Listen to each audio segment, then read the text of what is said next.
tardes a todos. Vamos a hacer en el marco de los proyectos de acción comunitaria de EAN y en alianza con la Fundación Cultura del Trabajo, la Asociación Civil YADES y LAMROT, damos inicio a la tercera charla del ciclo de charlas de contador público. La misma trata hoy sobre ingresos brutos y facturación. Está a cargo del contador Maximiliano Martínez, un invitado especial de nuestra casa EAN. Todas estas charlas, contamos con un grupo de 3 charlas. La semana pasada habíamos visto lo que era monotributo social y que le habían dado, y cooperativas, que le habían dado entre el profesor Artana y Maximiliano Martínez. En el día de hoy estamos viendo ingresos brutos y facturación. Le damos la palabra a Maximiliano Martínez. Muchas gracias. ¿Qué tal? Buenas tardes. Vamos a empezar con facturación. Ya les estoy compartiendo la presentación.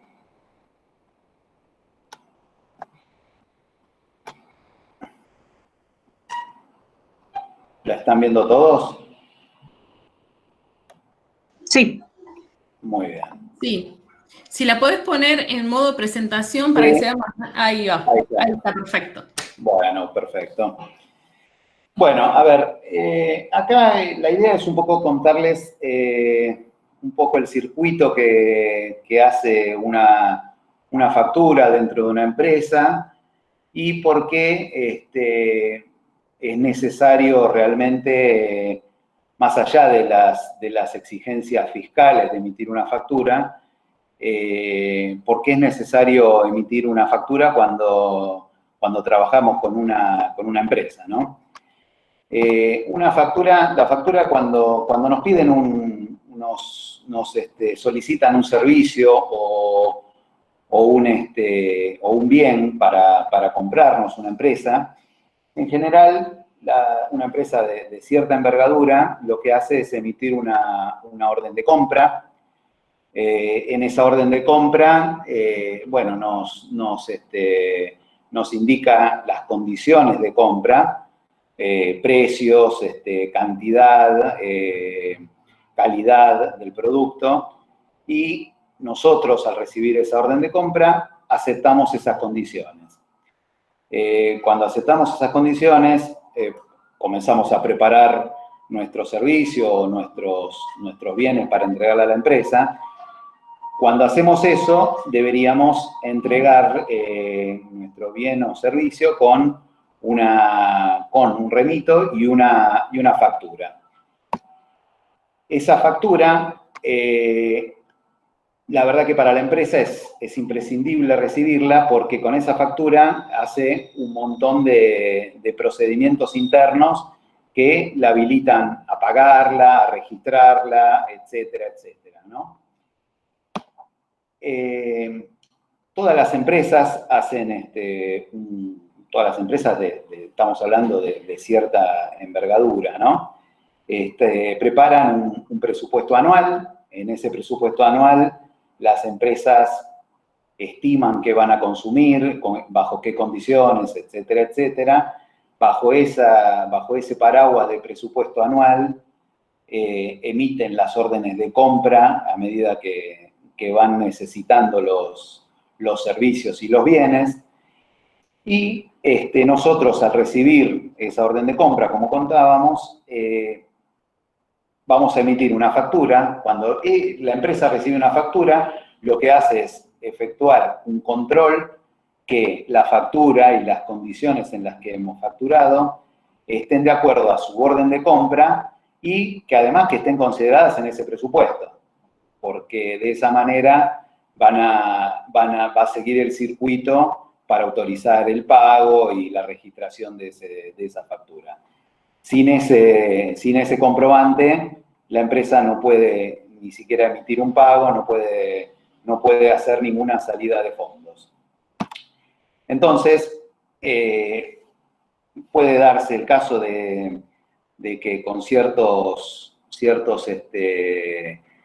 eventos u obras que podamos prestar requieran varios proveedores, ¿sí? O puede ser, por ejemplo, una cooperativa que se unen varias personas que prestan determinados servicios o bienes y facturan todas juntas como una cooperativa, como podría ser un evento, en el caso de una empresa que haga una fiesta de fin de año. En ese caso, una persona puede proveer, no sé, las sillas, la música, el disjockey o lo que fuera, y todas juntas facturar como una cooperativa a la empresa.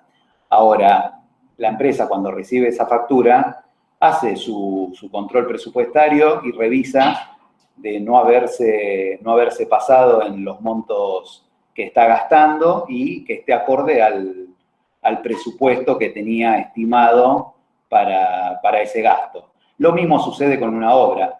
Cuando es una obra, también requiere de distintas especialidades. Pueden ser un electricista, un albañil, un plomero, etcétera, etcétera. Y también la empresa hace un presupuesto para esa obra que está formado por lo que va a gastar en cada uno de esos servicios. Como decimos, si no recibe la factura, no puede hacer ese control presupuestario y no puede emitir un pago.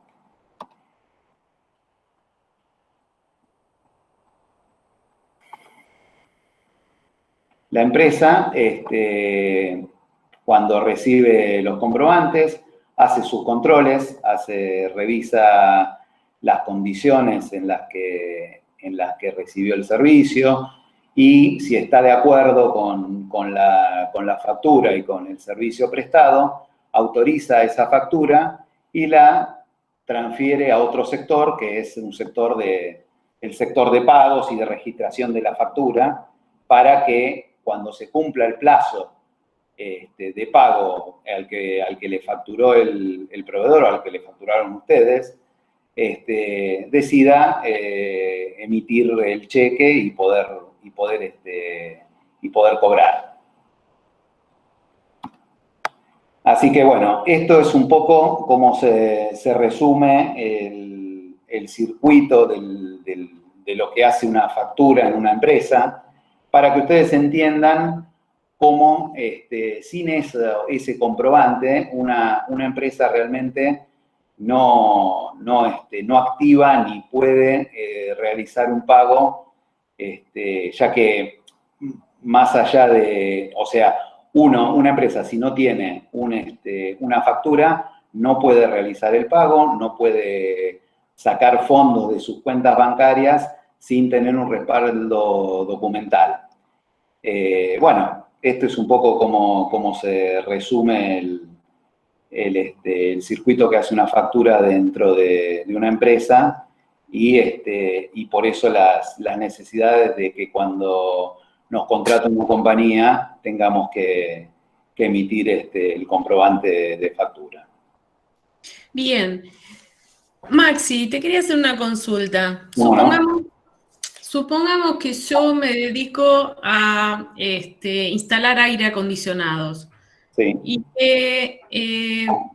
no tengo una factura, no soy monotributista, no estoy registrado. Una empresa me contrata para hacer el trabajo, hago el trabajo y cuando no le dije que yo no facturaba, que yo no tenía monotributo, y cuando llega el momento del pago me dicen que presente la factura. ¿Cuánto tiempo tengo en vigencia de ese trabajo para poder facturarlo y cobrarlo? O sea, ¿cuánto tiempo me dan como para que yo pueda ir a hacer el monotributo, sacar la facturación y presentarla? ¿Cuándo se vence? ¿Cuándo no lo puedo cobrar más? Muy bien. En realidad, la factura no tiene un vencimiento, no tiene ningún vencimiento, o sea, vos podés seguir reclamando el pago una vez que presentaste tu comprobante por mucho tiempo. Tiene una prescripción de 10 años, una prescripción comercial, no viene al caso eso, no es un plazo que tengamos que tener en cuenta. Lo único que no vamos a poder cobrar hasta no entregar la factura y empezar a registrarnos. Y en ese momento, bueno, nos va a llevar un tiempo en el cual no vamos a estar pudiendo cobrar la plata, incluso habiendo invertido para hacer las compras o gastos para prestar el servicio o entregar el bien que nos comprometimos a entregar o que ya entregamos, ¿no?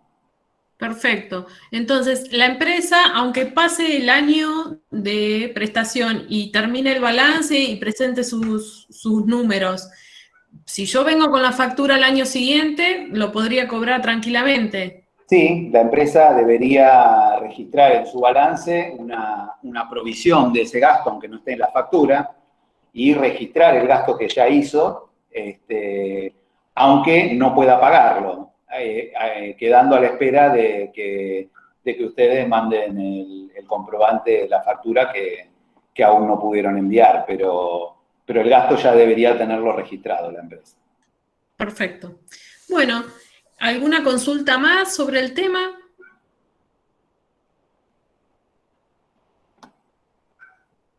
Bueno, en todo caso, si quieren hacer alguna consulta más, la dejan asentada en el chat y después la leemos al final de la otra charla que es sobre ingresos brutos. Si querés, Maxi, cuando quieras, la parte de ingresos brutos. Muy Gracias. bien, arrancamos con eso.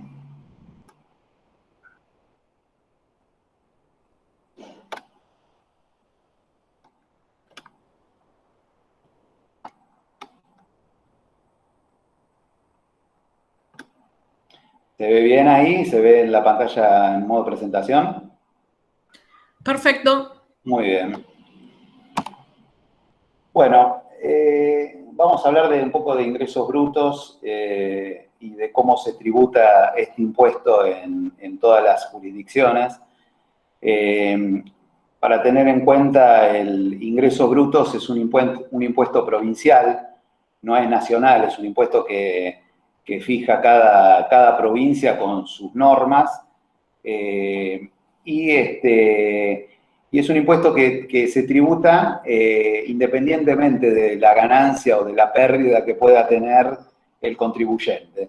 Es un impuesto que se calcula sobre una base imponible que es, en general son las ventas, digamos que hay algunas ventas que no están alcanzadas por el impuesto, como podrían ser las ventas de bienes de uso, las exportaciones, por supuesto, tampoco están alcanzadas por este impuesto, pero sí el resto de las ventas. Sería la base imponible del impuesto. A esa base imponible se le aplica una alícuota acorde ¿cómo se llama?, a la actividad que estemos desarrollando, y esa alícuota, dependiendo de la actividad y de la provincia donde estemos desarrollando la actividad, se determina qué alícuota corresponde aplicar a esa base imponible. Una vez que determinamos el impuesto, que es esta base imponible que mencionábamos recién, por la alícuota correspondiente, a ese impuesto determinado deberá deducírsele retenciones que podamos haber sufrido de clientes cuando nos pagan, de retenciones bancarias que nos pueda realizar el banco, o de percepciones que pueden ser aduaneras, o también de los proveedores al momento de facturarnos. Todos esos saldos que nos fueron reteniendo, percibiendo con el resto de nuestras operaciones cotidianas, se deducen del importe determinado de impuesto y además se le resta el saldo a favor que pudiéramos tener de un periodo anterior, y así se determina el impuesto a ingresar o a pagar. Cada provincia tiene su organismo de regulación. En el caso de la Ciudad Autónoma de Buenos Aires, es la agencia, la Administración Gubernamental de Ingresos Públicos, la AGIP. En el caso de ARBA, que en el caso de la provincia de Buenos Aires, es la Agencia de ¿cómo se llama? Bueno, no me acuerdo la R, qué quiere decir, pero de recaudación de la provincia de Buenos Aires. Bueno, esas son, vamos a hablar de estas dos jurisdicciones que son las más, no sé si más importantes, pero las más habituales en lo que nosotros podemos desarrollar. En estas dos jurisdicciones vamos a desarrollarlas porque se tributa el impuesto con distintas condiciones, se tributa de diferente manera. Tenemos la obligación de inscribirnos dentro de los 15 días hábiles de haber iniciado nuestra actividad en la jurisdicción en la que estemos desarrollando la actividad. Puede ser, debemos inscribirnos en la jurisdicción en la que estemos desarrollando la actividad, ¿no? Si es en la Ciudad Autónoma de Buenos Aires, como decíamos, es en el organismo, en la JIP, y bueno, para inscribirnos, el trámite en la JIP es totalmente online, se hace todo a través de la página web, pero en cambio en ARBA, el trámite es una parte online y otra parte es presencial. Aunque en este tiempo de cuarentena, el trámite, incluso en la provincia de Buenos Aires, está haciendo totalmente online. Pero bueno, es una excepción por el momento, porque por ahora oficialmente el trámite se sigue haciendo una parte presencial. Para hacer el trámite en la Ciudad Autónoma de Buenos Aires se debe contar con la clave ciudad. Para poder tramitar esta clave debemos iniciar el trámite en la FIP con la CUIP, la clave única de identificación tributaria, y la clave fiscal. En ARBA debemos tener la clave de identificación tributaria, la CIT, que se tramita en la página web de ARBA.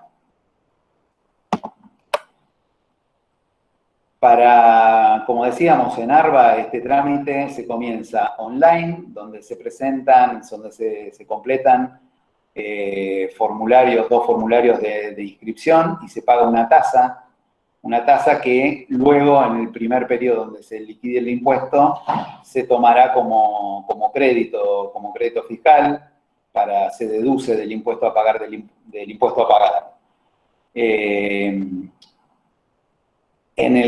Bueno, luego con esas dos cosas, con la tasa paga y con los formularios completados online, nos debemos presentar en la agencia donde tengamos la jurisdicción, es decir, donde tengamos la que corresponda a nuestro domicilio, y ahí terminar el trámite presentando los formularios que habíamos completado, 2 servicios que estén a nombre del contribuyente y la partida inmobiliaria donde se desarrolle la actividad. En el caso de la Ciudad Autónoma de Buenos Aires, hay dos regímenes para ingresos brutos. El régimen simplificado y el de contribuyentes locales. Para estar incluido en uno o en otro régimen depende del monto que se facture anualmente. Para el caso del régimen simplificado, la mayor parte de los contribuyentes de este régimen son monotributistas y pueden estar incluidos en este régimen las personas que facturen hasta 1.151.066,58 pesos anuales. Por otra parte, hay varias categorías en este régimen, dependiendo del monto de facturación, de la superficie que esté afectada a la actividad, o sea, del local o del establecimiento que tengamos para desarrollar la actividad, y de la energía eléctrica que se consuma mensualmente. De acuerdo a estos 3 parámetros, es que se establece la categoría que debemos tributar. El tributo se paga en cuotas bimestrales y se hace a través de un pago electrónico. Para la elección de la categoría, como decíamos, debemos considerar estos 3 parámetros y debemos ser cuidadosos en esta categorización, no excedernos en ninguno de los 3 parámetros, porque hay distintos controles que hace la AFIP o la JIP, dependiendo el caso, y bueno, nos puede sancionar si no estamos categorizados en la categoría correcta, ¿no? O sea que nos puede sancionar incluso dejándonos fuera del régimen simplificado de ingresos brutos. Se hace una recategorización cuatrimestral en el caso de corresponder, es decir, si por algún motivo estamos facturando más o estamos consumiendo más energía o cambiamos nuestro establecimiento y aumentamos la superficie que dedicamos a la actividad, en ese caso deberíamos recategorizarnos y esa recategorización se hace una vez cada 4 meses. En caso de que todo siga dentro de los parámetros de la misma categoría, no hay que hacer ningún tipo de trámite. Los contribuyentes locales son aquellos que facturan por encima de este monto mínimo que hablábamos para el caso del régimen simplificado, es decir, que los que facturan por encima de 1.151.066,58 pesos anuales deberán incluirse en el régimen de contribuyentes locales. En ese caso, se deberá presentar una declaración jurada mensual en la plataforma de AFIP, con el aplicativo de EasyCall, que, bueno, para poder completar la declaración jurada debemos contar con quit y con clave fiscal. Y, por supuesto, tener instalado el aplicativo. En el caso de la Ciudad Autónoma de Buenos Aires, las alícuotas en general rondan el 3%, dependiendo, con algunas excepciones, de la actividad que se esté desarrollando, ¿no? Para el caso de ARBA, las personas que tengan domicilio en la provincia de Buenos Aires deberán tributar y que desarrollen la actividad solamente en la provincia de Buenos Aires, deberán tributar en esta provincia. Para ello, deberán calcular como en el régimen de los contribuyentes locales de Ciudad Autónoma de Buenos Aires, deberán calcular la base imponible que se toma de los ingresos y multiplicarlo por la alícuota que corresponda a la actividad que estemos desarrollando en la provincia. Eso determina el impuesto a abonar y, como decíamos antes, se le debe descontar las retenciones y percepciones y saldos a favor que se puedan haber generado en periodos anteriores. Hasta el año 2016 existía un régimen también simplificado en la provincia de Buenos Aires, que era el ARBANET, que no se utilizó más porque por varias circunstancias y jurisprudencia que determinó que el impuesto era más oneroso que el régimen general para algunos contribuyentes y para algunas categorías, con lo cual el régimen simplificado de ARBANET dejó de utilizarse en la provincia de Buenos Aires. La liquidación del impuesto en la provincia de Buenos Aires se hace en la página de ARBA con la quit y con la clave de identificación tributaria que se debe tramitar, como decíamos antes, en la misma página de ARBA. se debe hacer un pago mensual del impuesto, que se puede hacer por volante electrónico de pago o por pago fácil, pago en el Banco Provincia o Rapipago. En el caso de, hay ciertas actividades que están exentas en el impuesto a los ingresos brutos y dependiendo de la jurisdicción donde se sea contribuyente, se deberá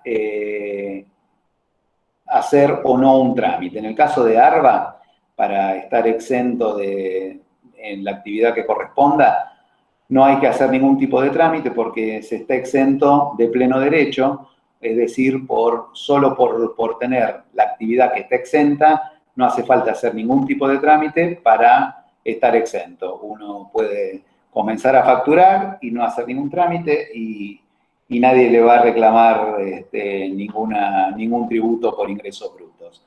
En el caso de la Ciudad Autónoma de Buenos Aires, ahí sí se debe tramitar un certificado de exención que deberá realizarse, es un trámite relativamente sencillo también, que se deberá hacer en la página de la JIP, presentando ciertos formularios y en el caso de, por ejemplo, para que se den una idea, en el caso de los profesionales de carreras de más de 4 años, podrían estar exentos. Entonces, para tramitar esa exención, se deberán presentar formulario, el título de la profesión que se tenga, bueno, etcétera, etcétera, ¿no? Se presentan ciertas cosas que va solicitando la página y de esa manera se tramita el certificado de exención.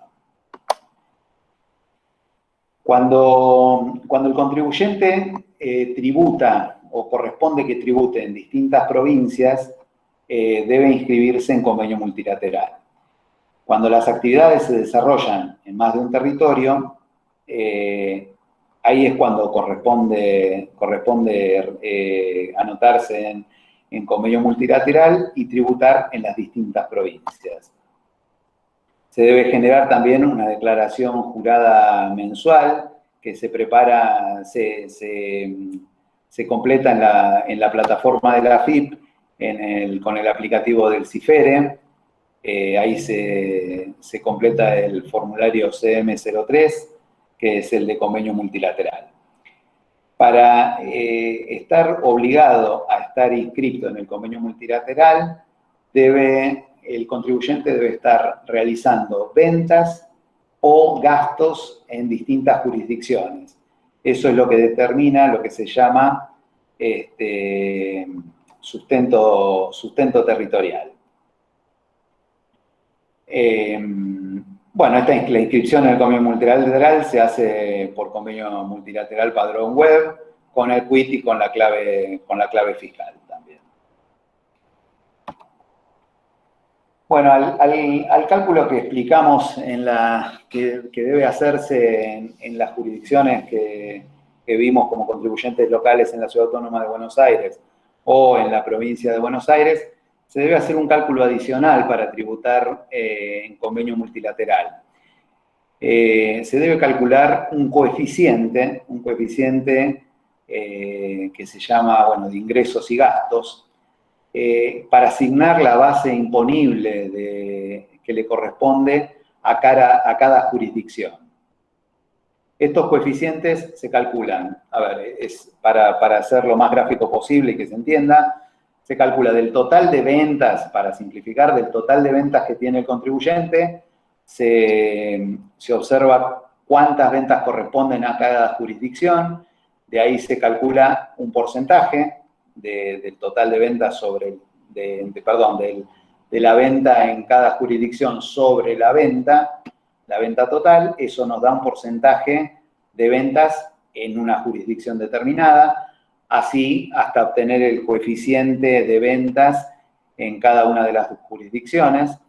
Y por otro lado, se calcula un coeficiente de gastos, que es lo mismo que el de ventas, pero solamente que con los gastos. Es decir, se calcula del total de gastos que tiene el contribuyente, se calcula cuántos gastos se realizan en distintas jurisdicciones, a esos gastos se los divide por el total de gastos y se obtiene un coeficiente de gastos en cada jurisdicción. Luego se saca un promedio entre el coeficiente calculado sobre los ingresos y el coeficiente calculado sobre los gastos.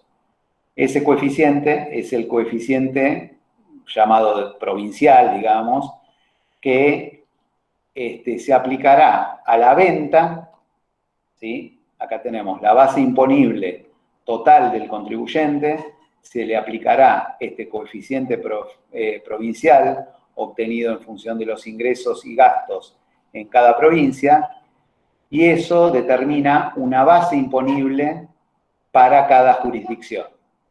Una vez que tenemos esa base imponible en cada jurisdicción, se busca la alícuota correspondiente para la actividad que estamos desarrollando en cada provincia y se aplica a la base imponible de esa provincia.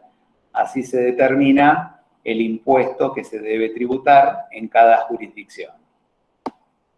Por supuesto que después, en cada jurisdicción tendremos el impuesto determinado y tendremos retenciones, percepciones y saldo a favor que corresponda deducir al impuesto determinado para determinar el impuesto a ingresar a cada jurisdicción.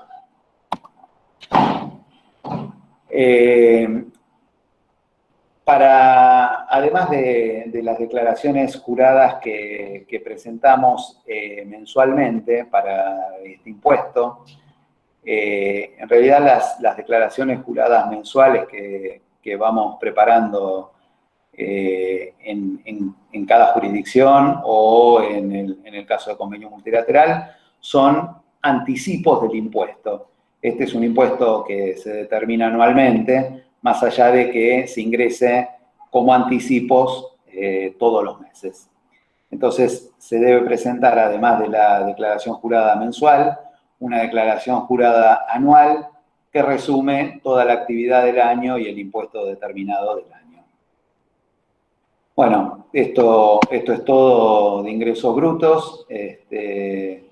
Y bueno, estoy acá para responder las preguntas que pueda surgirles. Gracias, Maxi. Acá estoy viendo en el chat que Ángeles Vera, si quiere hacer las preguntas, tenía algunas dudas sobre lo que es facturación y después planteó 3 dudas sobre lo que es ingresos brutos. Ángeles, ¿estás ahí?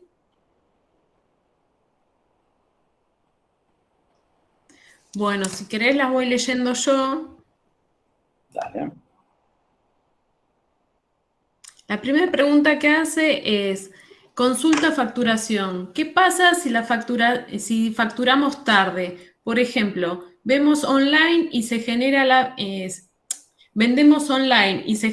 venta y el cobro en un determinado día y nosotros, por falta de tiempo, facturamos esa venta después de los 5 días que nos permite poner fecha.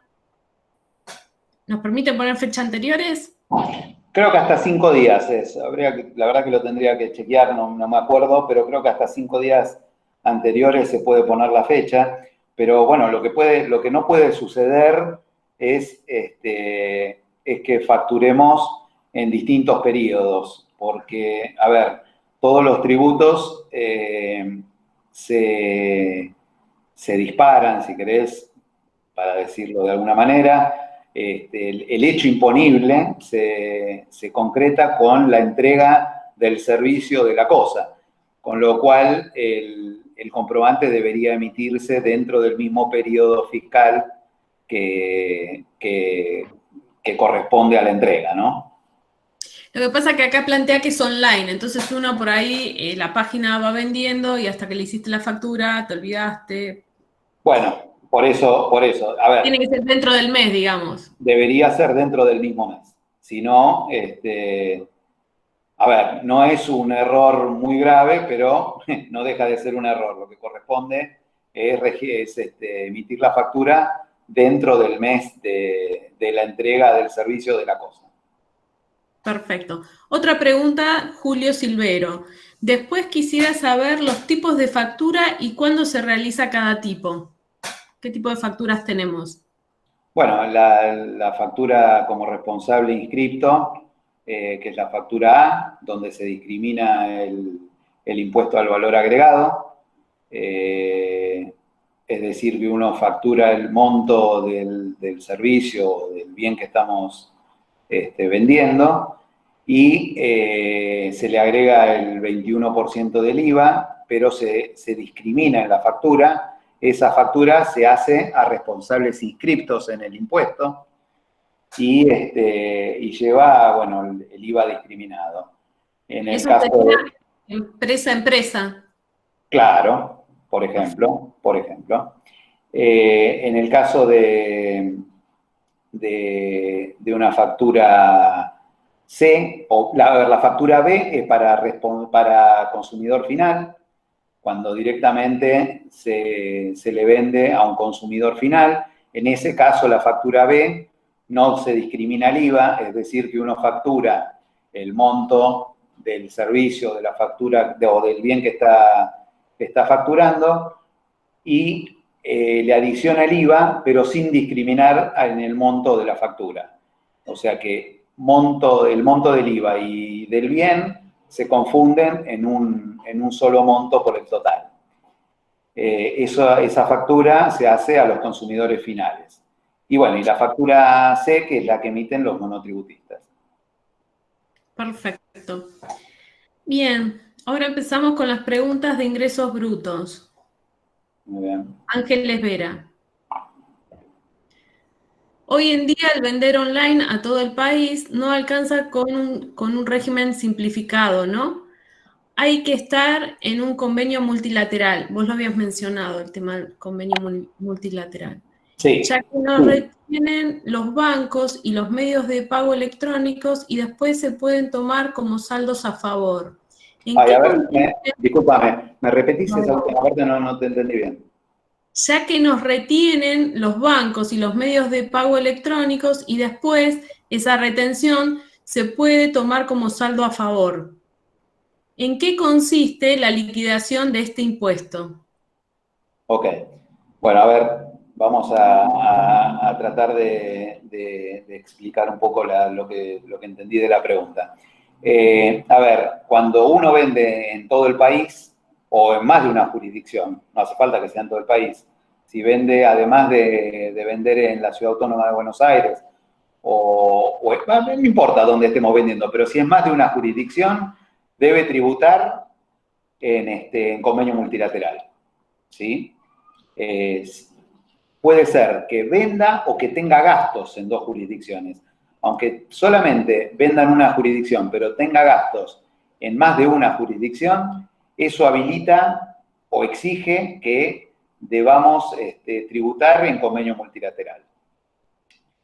Entonces, bueno, ahí un poco pasa a ser lo que comentaba antes, ¿no? Debemos calcular qué porcentaje de nuestra venta está alcanzada en cada jurisdicción, con el porcentaje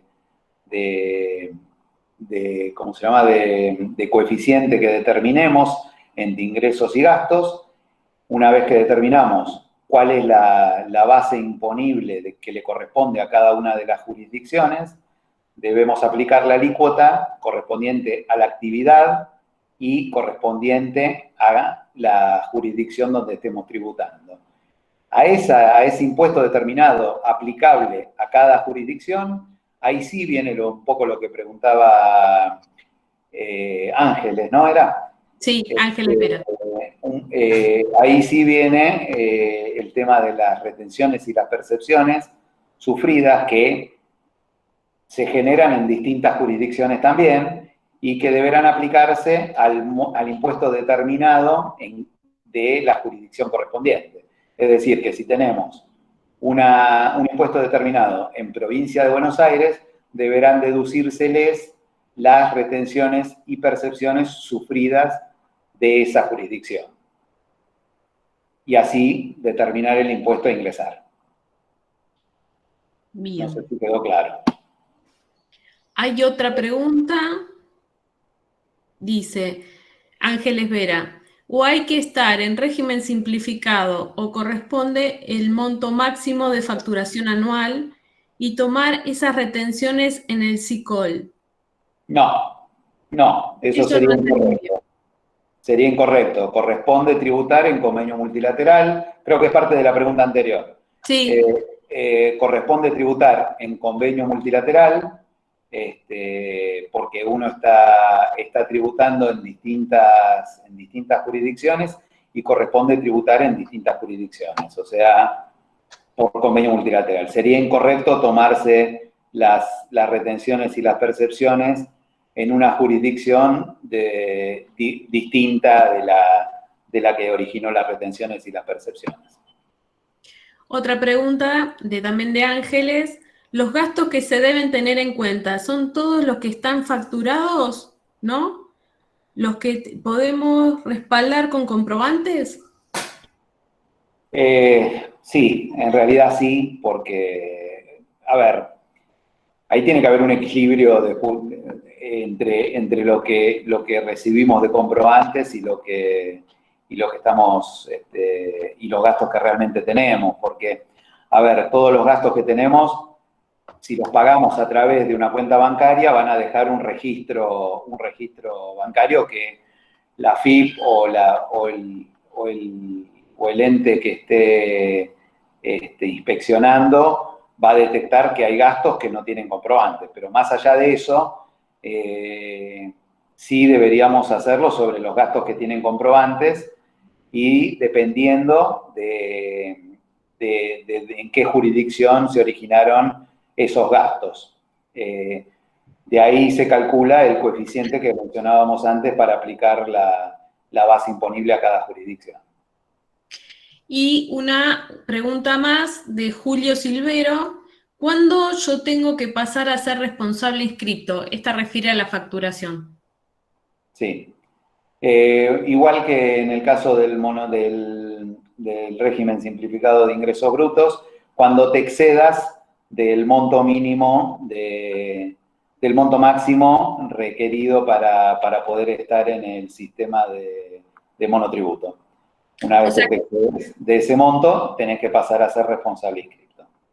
O sea que dependiendo del monto, uno es monotributista social, monotributista promovido, monotributista normal, y después pasa a responsable inscripto. Y todo depende de las ventas que tengamos y lo que recaudamos en el año. Sí, las ventas y los otros parámetros que también corren para el monotributo, ¿no? Cantidad de personas a cargo, metros afectados a la actividad, consumo Perfecto. de energía eléctrica.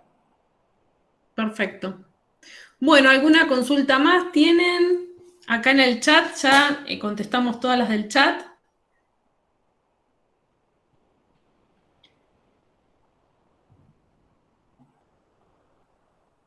Damos unos minutos.